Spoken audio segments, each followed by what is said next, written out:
अस्सलामुअलैकुम। आज मैं आपके साथ डोरी बनाने की वीडियो शेयर कर रही हूँ। इस तरीके से आप लंबी से लंबी डोरी बना सकते हैं। ये डोरी हमें डिज़ाइनिंग में हमारे काम आती है, लूप्स बनाने के काम आती है और लटकन वगैरह बनाने के लिए यूज़ होती है हमारे। तो हमें इसको अक्सर बनाने में थोड़ी सी दुश्वारी पेश आती है, लेकिन इस तरीके के ज़रिए आप जब डोरी बनाएंगे तो कोई परेशानी नहीं होगी। सबसे पहले हम ये सिंगल बूट का इसमें इस्तेमाल करेंगे। सिंगल बूट लगाएंगे और ये कॉटन की डोरी जो हम अपनी चाक और दामन पर लगाते हैं वो हम इस्तेमाल करेंगे। ये हमने क्रॉस में अपना फैब्रिक ले लिया है। इसकी चौड़ाई तकरीबन 1.5 इंच है। ये पट्टी जितनी लंबी आप रखना चाहें रख सकते हैं। आपको यकीनन इस तरीके से डोरी बनाने में कभी कोई परेशानी नहीं होगी और बड़े आराम से डोरी पलटकर और बड़ी सफाई के साथ बनकर आएगी। सबसे पहले हम इसके अंदर अपनी ये कॉटन डोरी लगाएंगे और इसको यहाँ से पहले पक्का स्टिच करेंगे, इसलिए कि यहाँ से हमें इसको पलटना होगा, तो इसको यहाँ से मजबूत होना ज़रूरी है। पहले हमने एक सिलाई करी, फिर हमने इस पट्टी को पलटा और फिर एक और सिलाई करी। उसके बाद हमें यहाँ से जब सिलाई शुरू करनी है तो हमें बिल्कुल डोरी के साथ साथ सिलाई नहीं करनी, बल्कि थोड़ा सा हट के आधा इंच का तकरीबन मार्जिन देते हुए, तकरीबन 2 बूट का मार्जिन देते हुए हमें सिलाई करते हुए नीचे लेकर आनी है। आधा इंच तक हमें ऐसे ही सिलाई करनी है और फिर आधे से 1 इंच के बाद हमें अपनी डोरी के साथ साथ सिलाई कर देनी शुरू करनी है। ये हमने इसलिए किया है कि यहाँ से हमें डोरी को पलटना है, तो ये जगह जब खुली हुई होगी तो बड़ी आराम के साथ यहाँ से डोरी पलटना शुरू हो जाएगी और हमें कोई परेशानी नहीं होगी। बस अब आगे से हम अपनी डोरी के साथ साथ बिल्कुल सिलाई करेंगे। जिस तरीके से एक बूट का हम बूट लगाकर और डोरी बनाते हैं अपनी, बिल्कुल उसी तरीके के साथ हम अपनी ये पूरी पट्टी के ऊपर सिलाई कर लेंगे।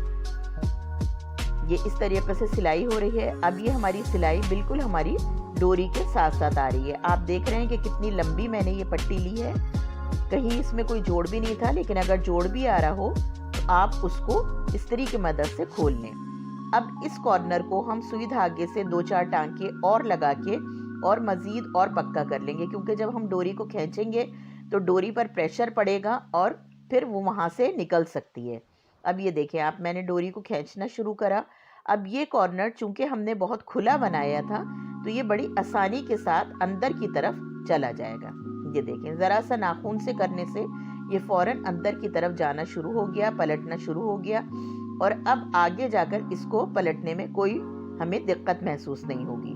आहिस्ता आहिस्ता इस तरीके से हम अपनी डोरी को खींच के बाहर निकालते रहेंगे और हमारी पट्टी आहिस्ता आहिस्ता अंदर से पलटना शुरू हो जाएगी। इस तरीके से करने से ये डोरी बिल्कुल एक पैमाइश की बनेगी, कहीं से पतली और कहीं से मोटी नहीं होगी और बहुत खूबसूरत पट्टी बनकर तैयार होगी हमारी। ये देखें आप, कोई परेशानी नहीं हो रही और आहिस्ता आहिस्ता इस तरीके से जहाँ कहीं ये अटक रही हो वहाँ पर आप नाखून की मदद से थोड़ा सा इस पे प्रेशर देके और इसको बहुत आसानी के साथ पलट सकते हैं। आपको कोई परेशानी नहीं होगी और पूरी डोरी हमारी ये इस तरीके से बनकर बाहर आ जाएगी। आप देखें, एंड तक हम पहुँच गए हैं और आहिस्ता आहिस्ता ये डोरी बाहर निकलना शुरू हो गई। इस तरीके से हमारी ये पूरी डोरी बनकर तैयार हो गई है और बहुत खूबसूरत और बहुत साफ सुथरी ये डोरी बनकर तैयार हुई है। हम दूसरे तरीकों से जो डोरी बनाते हैं उसमें कहीं से पतली हो जाती है, कहीं से मोटी हो जाती है, तो फिर वो उस डोरी में खूबसूरती नहीं रहती। ये देखें, ये पूरी डोरी बनकर हमारी तैयार हो गई है। इसका कॉर्नर से हम इसको अब डोरी को कट कर देंगे और दूसरे कॉर्नर से भी आगे से जो ये हमारा थोड़ा सा खुला हुआ हिस्सा है यहाँ से हम इसको कट कर देंगे और हमारी पूरी डोरी बहुत खूबसूरती के साथ बनकर तैयार हो गई है। आप देखें, ये बिल्कुल एक जैसी डोरी बनी है, कहीं से भी पतली और मोटी नहीं बनी है। मुझे उम्मीद है आपको ये वीडियो अच्छी लगी होगी। अगर अच्छी लगी हो तो इसको लाइक कर दीजिएगा, शेयर कर दीजिएगा। अल्लाह हाफिज़।